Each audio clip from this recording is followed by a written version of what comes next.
The following presentation has been closed captioned for the hearing impaired.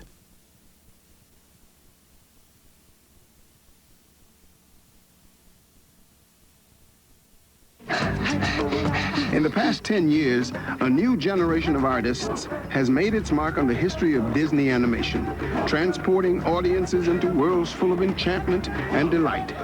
They rejuvenated and expanded on a tradition started in 1937 when Walt Disney dazzled the world with the first feature-length animated film, Snow White and the Seven Dwarfs. This success was followed by Pinocchio and Fantasia, which gave birth to many more amazing sights and sounds. In the following years, Disney produced a range of animated movies with stories that would stand the test of time. Hi, I'm Robert Guillaume. As an actor, I've played many roles. But before The Lion King, I had never been a character in a Disney animated film. Well, let me tell you, it's an opportunity any actor would love. It's a chance to become a part of history, because the stories are timeless. In The Lion King, a lion cub tries to follow in the paw prints of a great lion king, like this one. Can he do it or not? That is the age-old question. We've come to this animal preserve to show you some of the beasts and a lot of the beauty which inspired this movie. You'll meet the talented actors who joined me in doing the voices, the creative artists who turned these voices into wild and wonderful characters. You're learning to love them! And the highly acclaimed composers and lyricists who wrote tunes I'm sure you'll be humming on your way out of the theater. Welcome to the making of Walt Disney Pictures' The Lion King. Set in the vast African savanna, The Lion King is a story about growing up and taking our place in the world, about the wisdom we inherit from the generations that came before us, and how we must sometimes discover on our own the value of that wisdom. Father? You are my son, and the one true king. You must take your place in the circle of life. Lion King is really about that moment in each of our lives in which we sort of have to grow up and take responsibility. We have to take our place in the circle of life. I think Lion King really refers back to a lot of things that we've done in the past, like Bambi, of using animal allegories to tell human stories. Very simply, The Lion King is a story of a young lion born to be king of his pride. This'll all be mine? Everything the light touches. Wow. Who has to go through a lot of difficulties to get there, and most especially who has to learn to believe in himself before he can become what he is fated to be. Don't you understand? You're our only hope. Directors Rob Minkoff and Roger Allers guided a team of story artists and writers toward a film which first took shape, as all Disney animated films do, on storyboards. Scenes, gags, and lines of dialogue get worked out in front of an audience of fellow artists. The Disney artists call this process pitching the boards. You can kind of act it out while you're pitching, you know, these dead drawings that are sitting up there. You can give it some life and help communicate what the intent of the board is. By imagining and reimagining the story, the artists gradually discovered what would make The Lion King unique. We realized that what we were trying to do was actually something very different. You know, it was more a story about a father and a son. Stay low to the ground. What's going on? A pouncing lesson. Oh, very good. Pouncing. Pouncing? And I think at the heart of the film is that emotional relationship between us and our parents, and how we respond to that, and how we take the wisdom of our parents and move through our lives with that wisdom. When we die, our bodies become the grass, and the antelope eat the grass. And so, we are all connected in the great circle of life. For the voices of the characters, the directors cast actors whose performances could spark the animator's imagination. I am the voice of Rafiki, an old baboon who's like the high priest or wise man of the animal kingdom. James Earl Jones provides the voice of the great King Mufasa, who rules the animal kingdom from Pride Rock. A king's time as ruler rises and falls like the sun. One day, Simba, the sun will set on my time here and will rise with you as the new king. His voice gets into these such deep, deep registers that he almost really literally sounds like a lion. I mean, his voice rumbles. Remember, Home Improvement's Jonathan Taylor Thomas plays Simba as a cub, whose cat's curiosity gets him in trouble.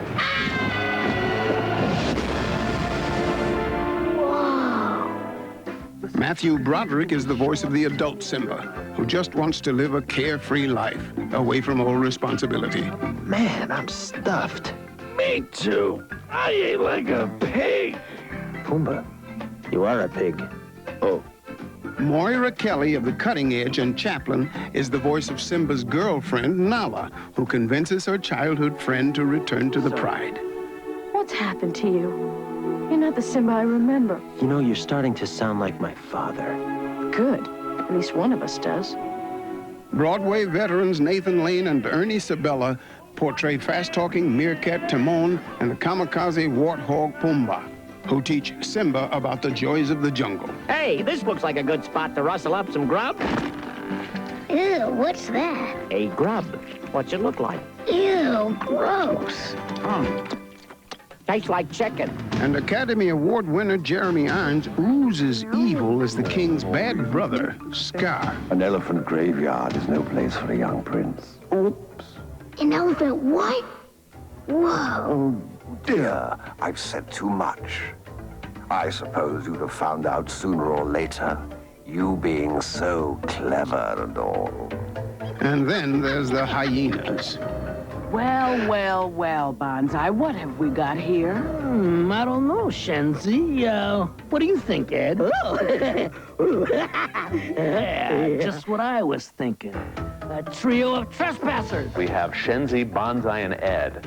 Shenzi is Whoopi Goldberg, who is brings to it that, you know, sort of fast and smart character. Streetwise. Yeah. No wonder we're dangling at the bottom of the food chain. Banzai is Cheech Marin, who is Frenzied, wild-eyed, crazy man. Man, I hate lions. And then of course there's Ed. You can't leave out Ed because he's the laughing hyena of the three of them. He doesn't say a word. Hey, shut up! I'm surrounded by idiots. With the help of Minkoff and Allers, the performers found the character in their voices. Or was it the other way around? Well, I think the character Simba itself is a lot like me. You know, he's real energetic, always, you know, looking around, trying to see what, you know, real adventurous, trying to see what he can do. I think I just tried to make it almost like I was reading a bedtime story to a child. Trying to imagine if I were reading this as a story, what voice would I use for Nala? How would I inflect certain words? And just kept it very natural. I think doing voice for animation is probably acting in its purest, most ancient form. It's a bit like the Greek form of acting in the ancient Greek where they had masks on. In our case, the mask is the animator's drawings, you know. I had assumed, as I think a lot of the general public assume, that the picture is drawn and then the actor comes along and puts the words to that picture. I hadn't realized that the actor was often the inspiration for the picture. And they don't send you a script, they take you to a big room and show you pictures and sort of talk the story through, like with a pointer. So they act it out kind of, and they're pointing at each character when that character is speaking. And it's fascinating to watch all the people working on it in the drawing and to see it evolve. It's sort of like being part of the magic that you grew up with as a child.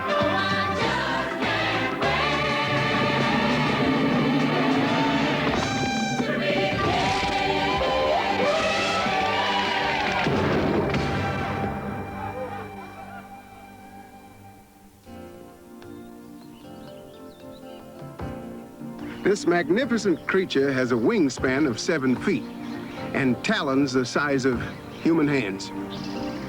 It's an African eagle.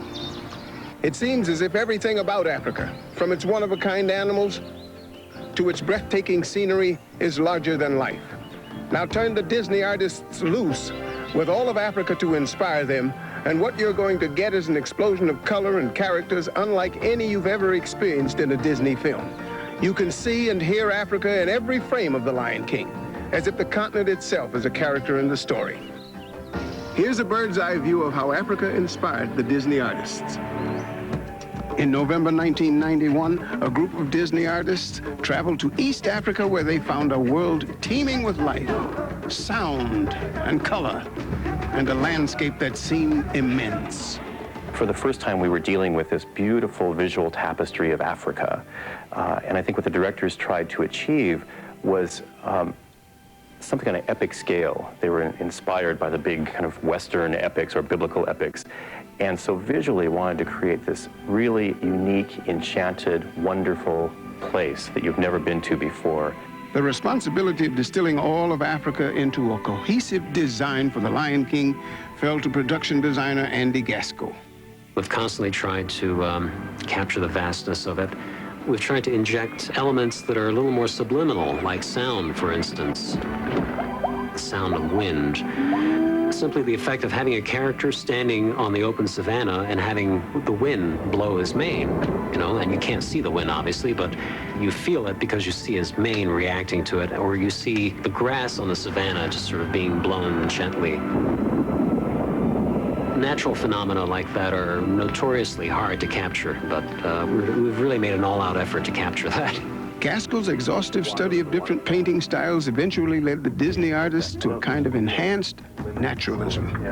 Purple in this, it's too sweet. Yeah, so that's not even from the scene. Yeah, well, that's the next scene. As the picture got further into production, the filmmakers carefully coordinated the artistic elements into a unified design. Many of those elements, from the color of the sky to a galloping wildebeest, were inspired by Africa. In the ongoing alchemy of filmmaking, Africa was a motherlode of ideas. Other elements of Africa can be found in The Lion King's richly textured underscore, written by renowned composer Hans Zimmer, whose credits include Rain Man, Driving Miss Daisy, and Thelma and Louise. If you have a musician playing an instrument, all they're trying to do is they're trying to get as close to the emotion as possible of a human voice in a way. This cello really sings, you know. So I thought, let's just shortcut that and go straight to the source and get some really good singers together for this.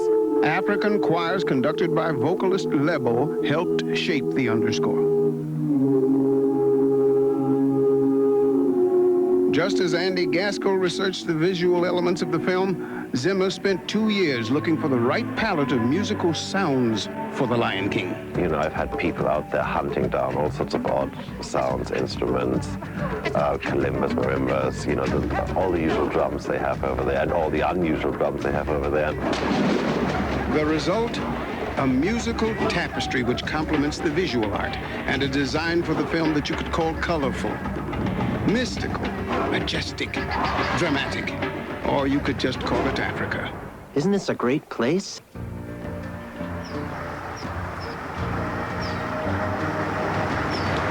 Making a Disney animated film takes years of work by hundreds of very creative people. It might begin way upstream with the trickle of an idea. What if we did a film about the animal kingdom, about a young lion who has to struggle with growing up? As this trickle moves downstream, writers put the idea into words, story artists sketch pictures to match the words, actors perform the words, and animators put the performances into motion. Add the directors, producers, editors, musicians, computer artists, and others, each flooding the film with ideas and creative energy of their own, and what you've got is as much a force of nature as it is a film. To bring the most compelling elements of nature to The Lion King, the first step for the animators was to observe the animals they would be animating. The meerkats, which are pretty neat, they have a really neat way of moving. They're pretty quick and agile. Ah! Hey, who's the pig?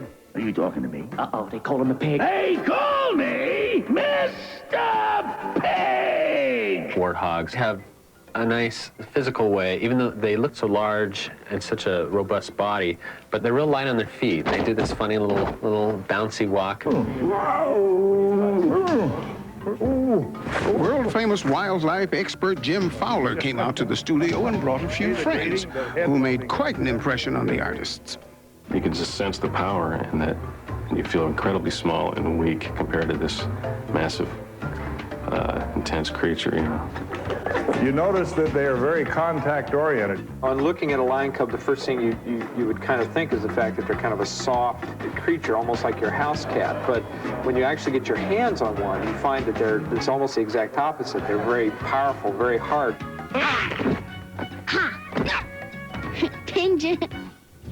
Animator Ruben Aquino did a detailed study of the way various animals moved. His work became a standard reference for all of the animators on the film, and his drawing of this wildebeest became a herd of hundreds with the help of Disney's innovative CGI, computer-generated imagery, which combines hand-drawn animation with computer technology. Scott Johnston explains how they did it. Here, for instance, is some hand-drawn animation of a wildebeest, and now here's a computer representation of that same motion. Here we get the sense of that motion rotating in 3 dimensions. We can place our camera anywhere, but one wildebeest wasn't enough. We needed hundreds of wildebeest. So we had to come up with a way that our animators could control the behavior of hundreds of beasts. So we came up with this idea of a simulation, sort of playing follow the leader. Then the next step is to match it to the background. We've built a grid. On that grid, we place one of these simulations where each of those bugs now gets replaced with a full running, galloping, hopping wildebeest. The computer might be able to keep track of hundreds of stampeding animals, but only a performer with a pencil can combine movement and emotion to bring a believable character to life. Getting emotional things across and mechanics and, and getting it all to work, together smoothly. That's a big challenge. Ellen Woodbury's challenge was having to think like a bird. It probably looks funny to somebody else, but it really helps for me to get up and move through my scenes the way Zazu, the way I see him moving through the scene, so that I can kind of internalize that stuff. The animators are cast like actors to match them with characters akin to their own personalities. And why do you think this guy was picked to animate the hyenas? Do it again. One of the things the directors asked for is that they came across as sort of mad clowns. It's not fun, Ed. That sort of a kind of an evil but funny, but evil, but funny, but evil thing. Shut up! The directors Menkoff and Allers asked a lot of their artists. And like the actors they are, all the animators asked for was an audience. Soul for day. Everybody sees it down the line, and everybody has a little say in what you're doing. It's more of a team effort that way, and the quality of it will be at a higher level because we all want to push each other for the best possible thing. I think this is great. Yeah, it's got to be where we're going.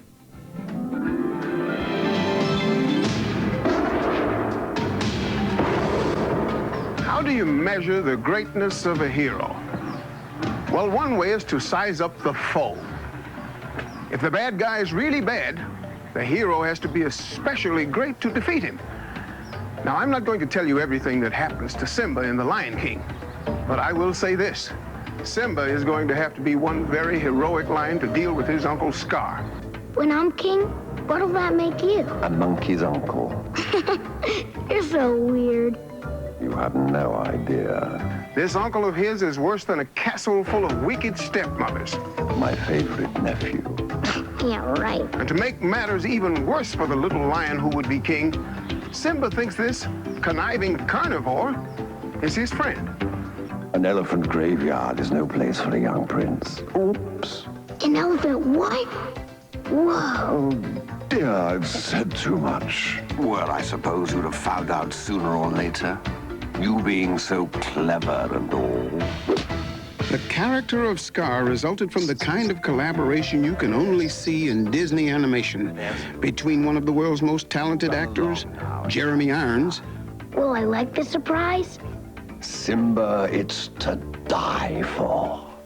And one of Disney's most talented animators, Andreas Deja. I did Gaston in Beauty and the Beast and Jafar for Aladdin, but I think this one is probably the most evil of all villains that I have worked with.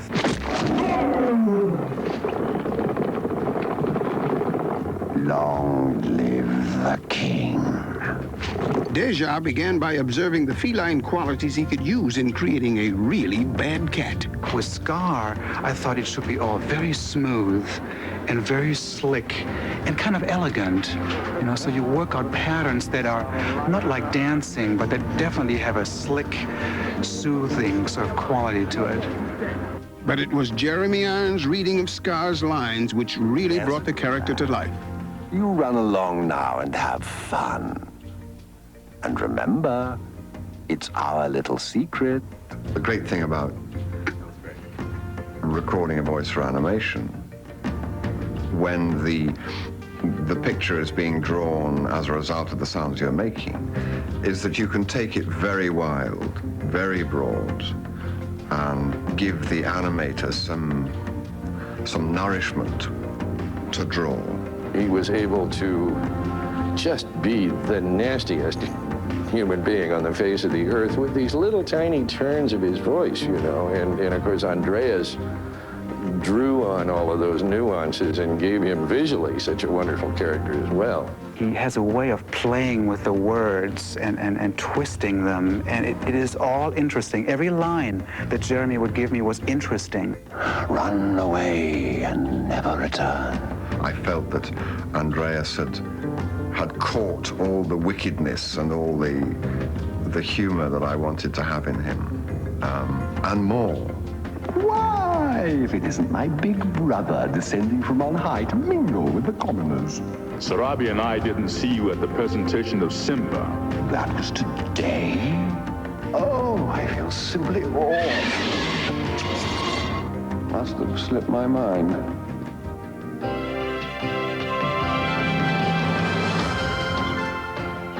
In The Lion King, the music entrances your ear every bit as much as the images delight your eye. Imagine for a second that you could see the world from young Simba's point of view. What would it look like? Every sight, every sound, every smell would be brand new. Anything would be possible. And one day you would rule it all. Now, how do you say that with a song? For The Lion King, a rock and roll legend teamed up with an Academy Award-winning lyricist to provide this and other key pieces to the storytelling puzzle. And in the process, create one of the most memorable collections of songs in Disney animation.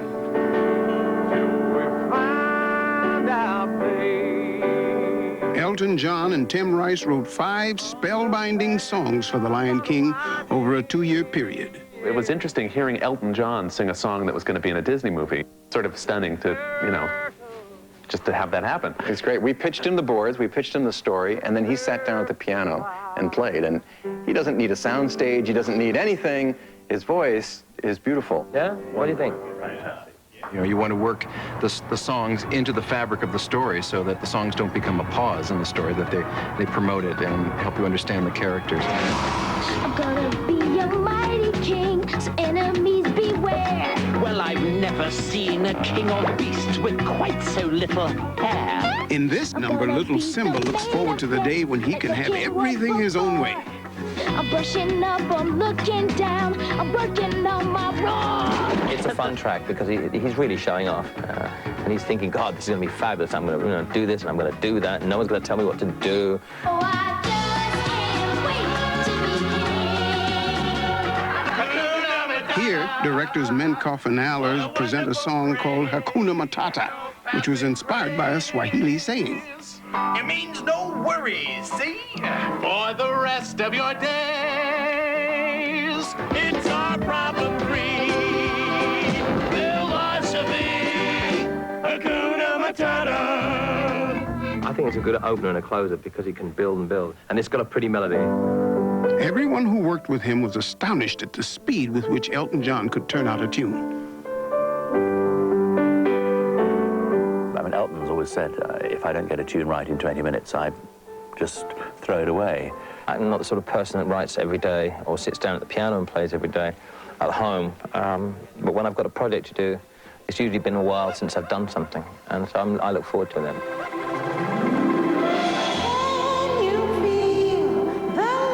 The first song Elton John wrote was the film's love song. You want it to turn out so well. You want kids to see it. You want the adults to like it, and you know the quality you're working with. You're prepared to go to extra lengths to make sure it gets 100% right. But the song that had to capture the essence of the story did just that right from the start. When the demo for Circle of Life came in for the first time, I remember we all played it and it stopped and there was silence. Because for the first time you could see what this movie was about. For the first time we said, I understand now. It's about a father and a son It's about our place in life. Once we had the song, Hans Zimmer took it and produced it musically and added this sort of African influence, the chanting voices and all that stuff, which brought it into the world of Africa. And it was really that inspired us to create the opening sequence. I think it's a very, very dramatic opening indeed to the movie. It's about succession, about living, about dying, and the whole circle carrying on.